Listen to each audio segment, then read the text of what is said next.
guys, welcome back to my channel. So in today's video we are going to do some DIY Christmas decoration.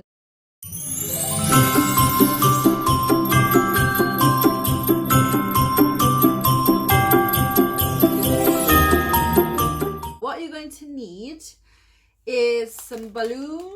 So I have like different colors, but it doesn't really matter what colors do you have.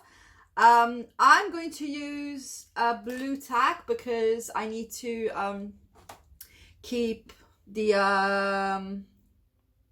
things in place, if that makes sense. You're going to need a brush, some glue. So we have fabric glue because I'm going to work with fabric, and you don't need that. And then we're going to need some of these little things. I don't think this is going to be enough for me, to be honest. I should have bought more, but we're just probably going to do one or two and then see how that works. And then you're going to need a piece of paper, which is I'm going to reuse something I already had.